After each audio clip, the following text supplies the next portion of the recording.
अब हम लोग स्टार्ट करते हैं बहुत ही important topic, electrical double layer और Helmholtz double layer and zeta potential और इलेक्ट्रोकाइनेटिक पोटेंशियल। जेटा पोटेंशियल के डिस्कशन के लिए, उसको समझने के लिए इलेक्ट्रिकल डबल लेयर समझना है, और जितना भी इलेक्ट्रिकल डबल लेयर होगा वो सब हेल्महोल्ट्ज डबल लेयर नहीं होगा। कब वह हेल्महोल्ट्ज डबल लेयर होगा, इस बात को भी हम लोग डिस्कशन में लाएंगे। वैसे इलेक्ट्रिकल डबल लेयर के बनने के लिए हमको क्या करना चाहिए, तो हम यहाँ पर एक एक्वस सॉल्यूशन लिए AgNO3 का एक्वस सॉल्यूशन, और उसके रिएक्शन को Ki के एक्वस सॉल्यूशन के साथ दिखलाए। रिएक्शन के दौरान यह AgI बनाया और साथ में KNO3 भी बनाया। ये AgI है वह प्रेसिपिटेट हो गया। ये जो प्रेसिपिटेट हुआ, यह प्रेसिपिटेट जो सॉलिड स्टेट में होगा, यह सॉलिड स्टेट में होगा, यही एडजॉर्वेंट की तरह बिहेव करेगा, एडजॉर्वेंट की तरह बिहेव करेगा। ये बात ध्यान रखना है कि ये जो सॉलिड है वह केमिकल रिएक्शन में शामिल नहीं होना चाहिए। इसका साइज क्लोइडल रेंज में होगा और यह केमिकल रिएक्शन में शामिल नहीं होगा। यानी इसका जो साइज होगा, वह साइज हो जाएगा क्लोइडल रेंज में। इसका साइज कैसा हो जाएगा?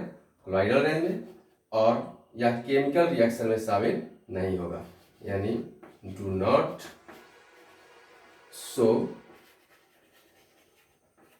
केमिकल रिएक्शन, यह केमिकल रिएक्शन को नहीं दिखलाता है। ठीक है, तो जब केमिकल रिएक्शन को यह नहीं दिखलाएगा और इसका साइज क्लोइडल रेंज में होगा और केमिकल रिएक्शन को नहीं दिखलाता है, इसीलिए तो प्रेसिपिटेट हुआ।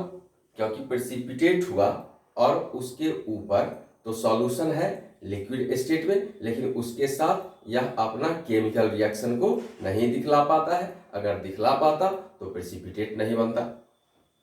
हाँ, केमिकल रिएक्शन के बाद ही यह प्रेसिपिटेट बना है, लेकिन जब यह प्रेसिपिटेट बन गया तो अब यह सॉल्यूशन के साथ केमिकल रिएक्शन में शामिल नहीं हो रहा है।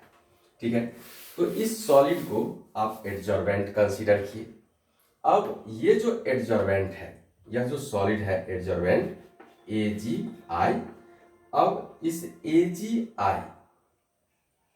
जो सॉलिड है, इसके सरफेस पर क्या चार्ज आएगा अगर हम इसको किसी सॉल्यूशन में रख रहे हैं, जिस सॉल्यूशन में क्या है, K+ आयन है एंड NO3- आयन है। ठीक है, तो सॉल्यूशन में कौन कौन सा आयन है? K+ आयन भी है और NO3- आयन भी है। अब अगर ये AgI K+ से इन्फ्लुएंस्ड होगा तो इस AgI के सरफेस पर आउटर साइड में ये क्या हो जाएगा? I- का फॉर्मेशन हो जाएगा। ये I- यहाँ पर बाय डिफ्यूजन प्रोसेस I- आ जाएंगे। किसके इन्फ्लुएंस में? तो K+ के इन्फ्लुएंस में। ठीक है, तो I- आए और वह इन्फ्लुएंस किसका था? तो K+ का इन्फ्लुएंस था। K+, ये इस तरह से K+ का इन्फ्लुएंस था। ये K+ का इन्फ्लुएंस था, ये इस तरह से K+ का इन्फ्लुएंस था। तो K+ के इन्फ्लुएंस में यहां पर I- आए। अब इस दोनों के बीच, ये दोनों के बीच जो हम बात करेंगे वो एक डिस्टेंस का बात करेंगे, जो एक मॉलिक्यूलर डिस्टेंस के बराबर होता है। ठीक है, और इसी लेयर, यहां जो आप देखें एक मॉलिक्यूलर डिस्टेंस के बराबर, और अब यह K+,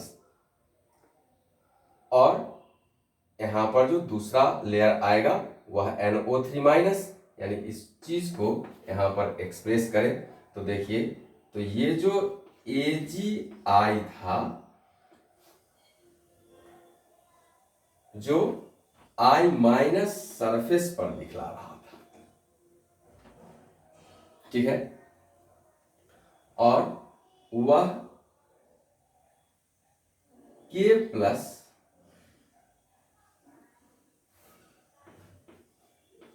प्लस से बैलेंस था, ठीक है। तो ये जो आप लेयर का बात किए, ये इस दोनों के बीच जो बात किए वो ये डिस्टेंस था, और इसको आप बोलते हैं फिक्स्ड लेयर। यह क्या हो गया? Fixed layer. और ये जो है, जो इसके साथ है, ये यहाँ पर जो बात करेंगे वह हो जाएगा मोबाइल लेयर। ये हो गया मोबाइल लेयर, और इस दोनों को ही आप बोलते हैं इलेक्ट्रिकल डबल लेयर। इसी दोनों को क्या बोला जाता है? Electrical double layer. तो ये हो गया फिक्स्ड लेयर, ये हो गया मोबाइल लेयर। ये तो फिक्स हो गया, और अब ये मूवमेंट में है मोबाइल लेयर। इस दोनों में ये भी एक दूसरे को इलेक्ट्रिकली न्यूट्रल ही कर रहा है, और इसको आप इलेक्ट्रिकल डबल लेयर बोल दिए। यानी यहाँ जो आप इलेक्ट्रिकल डबल लेयर देखे उसमें ये पॉजिटिव निगेटिव निगेटिव और यह पॉजिटिव के बीच इलेक्ट्रिकल डबल लेयर का फॉर्मेशन हुआ। और जब यह सिंगल लेयर्ड होता है तभी इस इलेक्ट्रिकल डबल लेयर को हेल्महोल्ट्ज डबल लेयर बोलते हैं। जब एक ही लेयर हो, तो वो लेयर अगर एक से ज्यादा होगा तो उसको हेल्महोल्ट्ज डबल लेयर नहीं बोलेंगे। हेल्महोल्ट्ज डबल लेयर का मतलब ये हो गया यह एक ही लेयर पर, सरफेस पर बना हुआ हो, तो हेल्महोल्ट्ज डबल लेयर बोलेंगे। तो ये जो आयंस था, ये जो दिखलाया AgI, वो सरफेस पर जो हम I माइनस लिए नहीं, वो किससे पोलराइज होकर? K प्लस से पोलराइज होकर। तो ये जो एडजॉर्बेंट था, वह एडजॉर्बेंट अपना बिहेवियर कैसे दिखलाया, और सॉलिड अपना बिहेवियर कैसे दिखलाया? तो निगेटिवली चार्ज है, नहीं निगेटिव चार्ज है, वह neutral, but under the influence of K plus on its surface it acquires negative charge due to diffusion of I minus।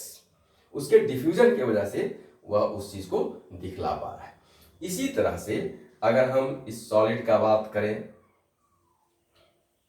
यहां पर इस सॉलिड का चर्चा करें, और ये जो AgI है, इसको आप एक सॉल्यूशन में रखें, और उस सॉल्यूशन में K plus and NO3 minus ions है। तो under the influence of NO3 minus Ag plus surface पर आएगा, Ag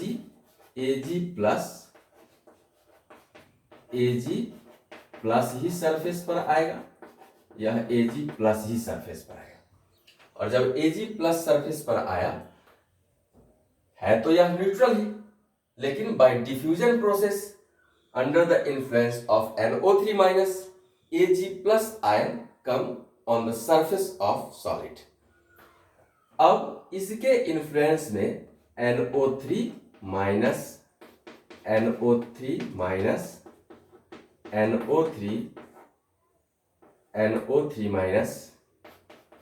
ये NO3 माइनस आ गए।